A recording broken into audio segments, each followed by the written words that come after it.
So stand by, okay? You bet. The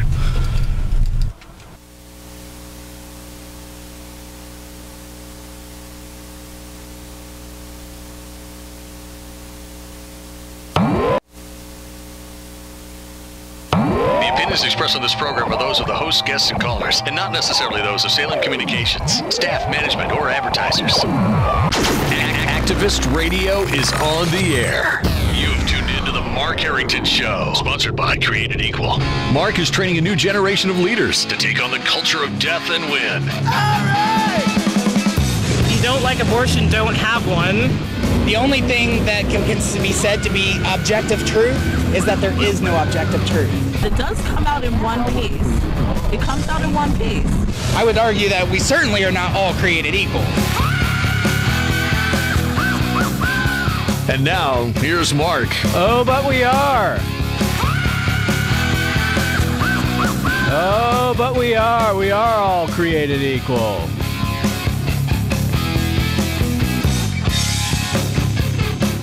Psalm 82, verse 3 says, gotta let David Lee get in there for a minute. Defend the weak and the fatherless.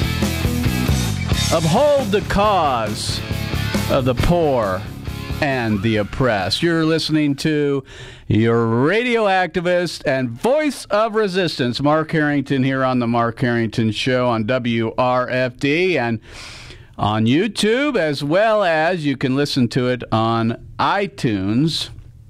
And we're here every Saturday over the air on WRFD at 2:30, so set your calendar to listen in, because we are activist radio, and that means that if you're a Christian, if you're a believer in Jesus Christ, if you're a follower of Jesus, you need to be an activist, because the alternative is an inactivist. You know what I'm saying? That means you're not doing much. And frankly, our nation needs more Christian activists, pro-life activists. I know that it's gotten a bad name over the years, but there's nothing wrong with being active. In fact, we ought to be out on the streets sharing the gospel, sharing the truth about what abortion killing does to a preborn child. And that's what we do at Created Equal, and you can check us out at createdequal.net. Today on my program, I have Jonathan Van Maren, and Jonathan's a writer, speaker, and host of The Bridgehead, which is another radio program. And he is from the Center, the Canadian Center for Bioethical Reform. And Jonathan, a heads up, he's part of a group that I have probably the greatest respect for other than our own. One of my favorite organizations in North America. They reside in Canada, and we've got Jonathan on the program. We want to talk about what's happening in Canada on the pro-life movement. Jonathan, thanks for being on the Mark Harrington Show. Thanks for having me on, Mark. Good to have you, man. We had Stephanie Gray, your executive director, on. She's been on my program in the past, talked about abortion victim photos, talked about apologetics, defending the pro-life position in the public square. So our listeners are somewhat familiar with Stephanie, but I wanted to get you on because what's going on in Canada right now as far as your election. I wanted to bring people up here in America up to speed to what's happening in Canada, because things are a little different down here, and I'll allow you to elaborate on that. But first of all, we have a Republican Party which claims to be conservative and in some ways is. On social issues, generally they're pro-life. At least that's the position they take, let's say. Whether they're substantively pro-life, whether they really behave as which they're really pro-life, I mean, that's another discussion. But our conservative party, or our Republican Party, in the plank of the party is pro-life. That's not the case necessarily in Canada, is it? No, we're kind of stuck out here. We've got 3 major political parties, but only 2 of them are usually in the running, and that's the Conservatives, the Liberals, and the New Democrat Party. And at this point, both the Liberals and the New Democrat Party have declared that abortion is a part of their plank, and further to that, that they won't allow any members of their party to vote against any pro-choice pieces of legislation. So the Conservatives, who do allow some amount of freedom in their caucus, which is their group of members of Parliament, right, they also won't touch the abortion issue. They say that they want to leave the status quo as it is. For those of you who don't know, the status quo here is abortion is legal throughout all 9 months of pregnancy, and it's funded by our tax dollars. So they're a de facto pro-choice party, and they've been running the country for the last 9 years. So it's not a very healthy situation politically. So we're seeing what we can do to impact that. So okay, so your Conservative Party, does it take a pro-life position generally, or it just allows for pro-lifers to be in the party? We tolerate our presence. Okay, I mean, that's kind of the way it is here, although the plank of the Republican Party, the pro-life plank, is in there. You guys don't have that in your Conservative Party plank, right? No, we don't. In fact, in their party platform is leaving the abortion issue alone. And when a Conservative member of Parliament tried to put forward a motion just suggesting that a committee be convened and that the science of the preborn child in the womb be examined, that motion was shut down both by our Prime Minister and by the majority of his caucus. Okay. So the Canadian Centre for Bioethical Reform, I assume, isn't going to allow that to be the status quo. So what are you guys doing to try to change that? Well, besides doing a lot of the same things that you guys do, we're out in the streets trying to change public opinion. We're out in front of high schools. We're on university campuses. We've also created a new project that we launched last year called Face the Children. And we came up with this project for a couple of reasons. One of the things that we noticed was whenever a pro-life politician would open his or her mouth and say something pro-life, the media and all their colleagues would sort of pounce on them, and they would have political ramifications just for speaking the truth about abortion. So we decided that we should probably flip that around, and that when a pro-choice politician came out and said something positive about abortion, that they would have ramifications to deal with instead. So we designed postcards that would have the face of a politician next to an aborted baby with quotes showing that they support what had taken place in that image.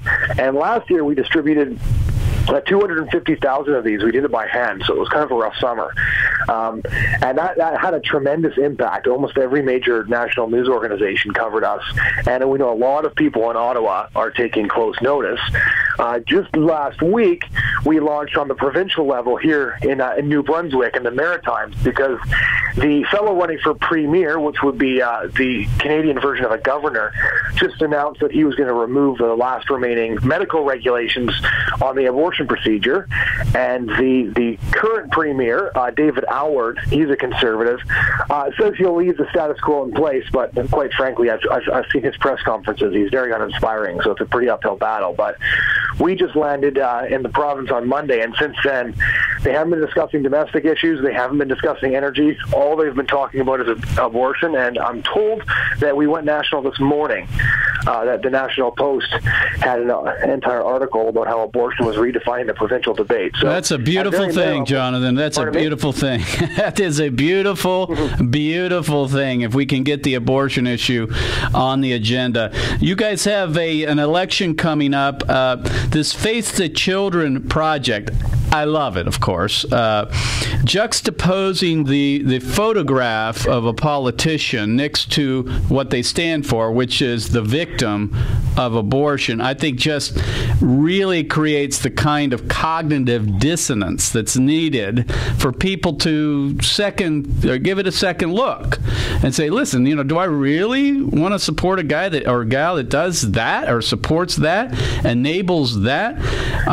We want to do something like this in America, but our laws are a little different as it relates to nonprofit organizations, so you have to have a political action group or what have you. We're planning to do it. You guys are blazing the trail. What's the reaction been? And then I want to ask you a couple of the hard questions that are coming up.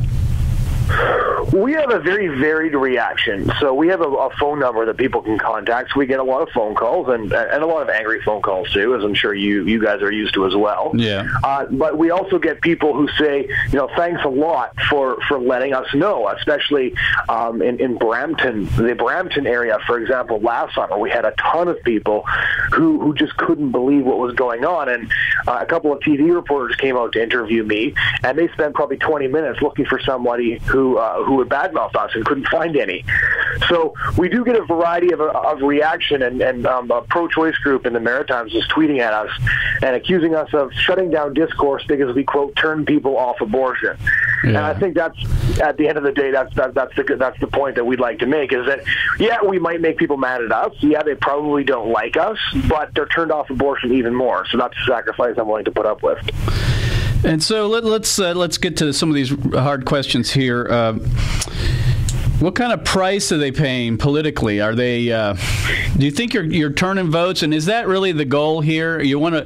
And is there a counter candidate, a candidate running against this individual that you're targeting that is pro-life? In this particular New Brunswick election, the Liberal candidate says he's going to remove the last remaining regulations on abortion. Mm-hmm. The Conservative candidate says he'll leave them in place. We're showing up in this election when the Liberal happens to be about 13 points ahead. So we're focusing on a couple of swing ridings. Ridings in Canada would be, I think, a constituency in the U.S. Right.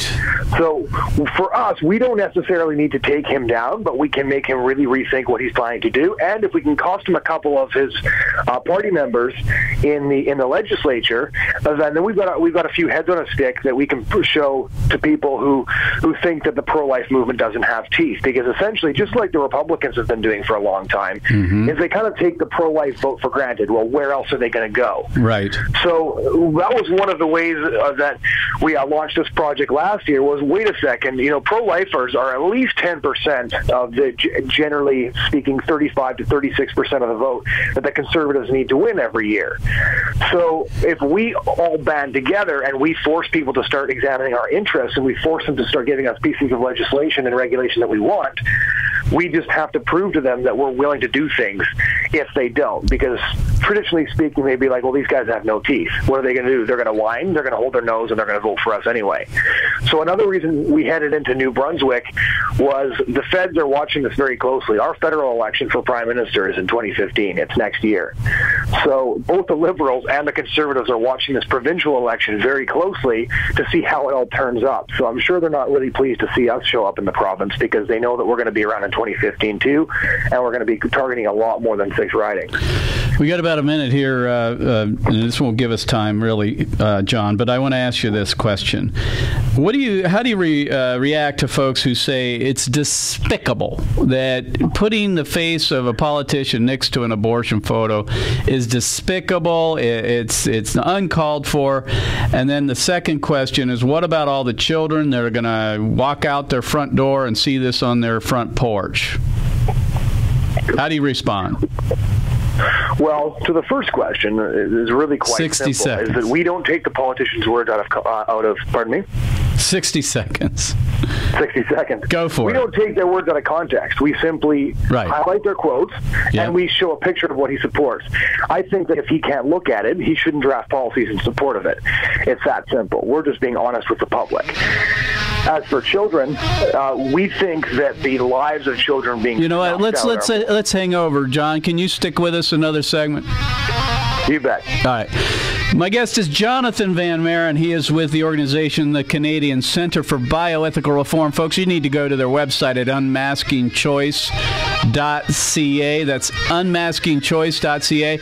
We're talking about abortion law, or the abortion issue in Canada currently, with an upcoming election, and the project Face the Children, which is where the Canadian Centre for Bioethical Reform juxtaposes these politicians' faces next to an abortion image.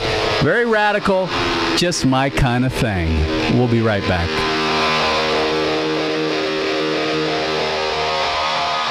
What Do other pro-life leaders think of Mark Harrington and Created Equal?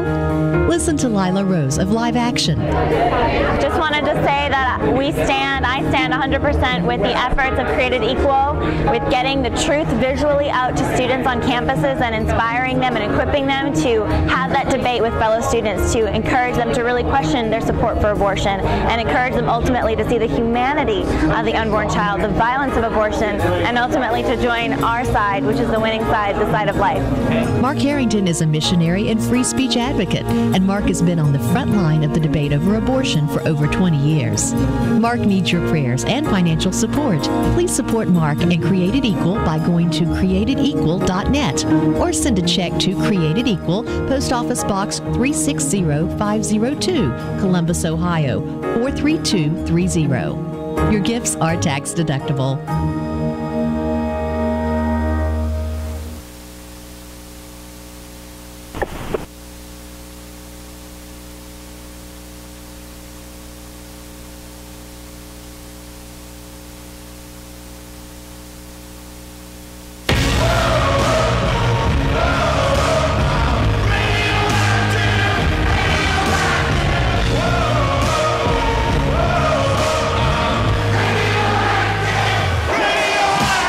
That's right. I'm glowing right now in the studio, WRFD. You're listening to the voice of resistance, Mark Harrington, on the Mark Harrington Show. My guest is Jonathan Van Maren, and he's with the Canadian Center for Bioethical Reform. We're talking about the project Face the Children, which is a project in which they are exposing the deeds of politicians in Canada, those who call themselves conservative but take a neutral view on child killing, and how these postcards have been going out throughout the country into ridings, which are similar to congressional districts here in America, juxtaposing the image of the politician next to the image of the victim of abortion. And that's creating all kinds of controversy, and it's put abortion on the agenda this election.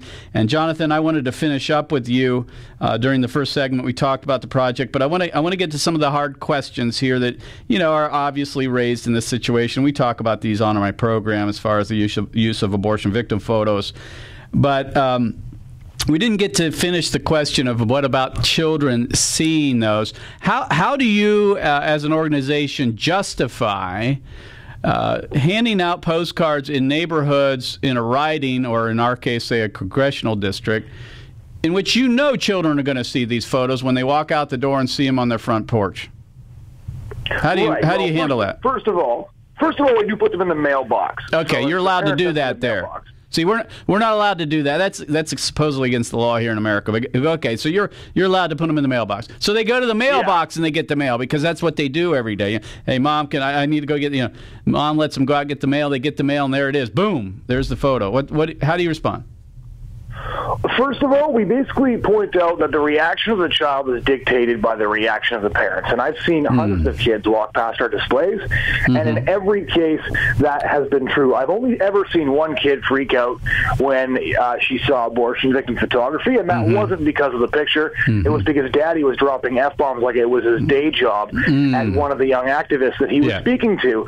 And this is why pro-choice people like to pretend that they suddenly care so much about children when they're defending the fact that they think children should be killed. That's because a Christian or pro-life parent, all they have to do is say to their child, you know what, some people do that, we think that it's bad, we fight to stop it. The kid feels safe, moves on. This is exactly how I dealt with it when my 7-year-old sister came to me after seeing them. However, a pro-choice parent, what are they supposed to say? Right. Well, some people kill babies, and we agree with that, but don't worry, we decided not to kill you, so you made it, high five. Right? They really don't know how to adequately approach this issue with their children, which is why they get so angry and irate in the first place. Well, that's a great answer. I mean, I hope people listen to that. That was excellent there, Jonathan. I mean, we deal with it all the time. We're dealing with these high school outreaches right now. It's a faux outrage, in my opinion, often from these parents. Like you say, it really is dictated by the parents' reaction. The students, the kids will react based on how their parents react. Final question on this, and then let's move on. Well, you know what? Let's just move on to the next issue, and then I want to get Cal on here. You've written extensively about how pornography leads to rape culture. First of all, I think connect the dots there, and then what does that have to do with abortion, if anything? Well, there's a number of things there. One of the reasons I started writing on the issue was because, just like your organization is, we're outside high schools every day. We're talking to kids. I was hearing stories. And the sheer number of girls who would come up and talk about how they were being sexually assaulted really caught my attention. And second of all, the types of sexual assaults they were being put through. So I started doing a lot of research, because for me, when we're out in the front lines, we're almost cultural anthropologists. We're getting firsthand, unfiltered stories of what's taking place in this generation and this current youth culture. And I found something very disturbing. The statistics lined up with what I was hearing on the streets, and we've got a generation of young boys now that are being exposed to pornography on the average by age 11. 64% of teenage boys are viewing porn more than once a month. 83% of men are, and what's more disturbing is the type of porn that they're looking at. They're looking at, really sort of depraved, violent, sadomasochistic porn that wasn't very popular about 10 years ago, but is now the most popular material on the internet, hands down. Sadism is actually in the acronym. This is radio, so I won't give you any details of the kinds of things they're watching. But I'm sure you realize that this is pretty disturbing stuff. Right. Now you've got the flip side. You've got a generation of boys who grew up without fathers teaching them any of this stuff. Like, my dad sat me down when he was 12, and he talked to me about porn and sex and all these things. These boys are learning from porn about sexuality. That's incredibly disturbing. Factor into this mix a generation of girls who also grew up without fathers. They grew up without fathers telling them that they needed to be loved and respected and cared for, and they are, as the traditional saying goes, looking for love in all the wrong places. This is an extraordinarily toxic situation we've created, where boys trained by pornography are meeting up with girls who are desperate for male attention. And then throw one more thing into the mix. You've got this book that just sold 100 million copies, 50 Shades of Grey, which promotes all sorts of sadistic behaviors. And mothers are reading this book like it's romance or erotica. And you've got all these confused teenage girls who are saying, my boyfriend's asking me to do this stuff. I don't want to. I'm uncomfortable. I think it's awful. But mom's reading this book like this is great. Yeah. So we've got this really dysfunctional, broken sexual culture that's very, very difficult to deal with. And I've been going through the research and peeling back the layers. I've actually ended up doing quite a few lectures on university campuses on this topic, because people want to hear what's going on. Because, as you pointed out, what does this have to do with abortion? Well, it's what I call commodity culture. Yeah. Is that when you take a human being and you boil them down to an object, you've essentially created a situation in which injustice is inevitable. When it comes to dehumanizing the preborn child, we have abortion. When it comes to pornography, we have rape culture. And the question I like to ask my audience is that if men are willing to dehumanize thousands upon thousands of women every year on their laptop screens, how easy is it for them to dehumanize the child? Jonathan Van Maren is my guest here on the Mark Harrington Show today. You can go to unmaskingchoice.ca and check them out. Jonathan, I want to ask you the question, where can folks get the kind of resources you're talking about on the subject of pornography leading to rape culture? First of all, I've written quite a few columns kind of connecting these dots on both LifeSite News and our website that you mentioned. But second of all, the thing that I would urge everyone to do is go to covenanteyes.com. They have all the most recent statistics that they've put out on pornography use, and they also make a few of the connections to the sexual violence that is resulting directly from porn use. They're a fantastic resource.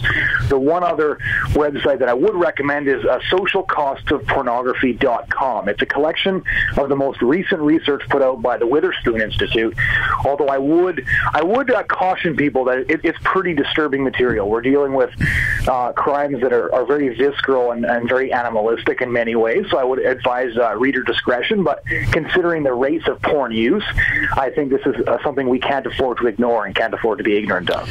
Jonathan Van Maren, my guest here on the Mark Harrington Show. Jonathan, we got about a minute. Why don't you wrap it up, try to tie everything together, the Face the Children program up there in Canada with the politicians and the election and the pornography issue leading to rape culture.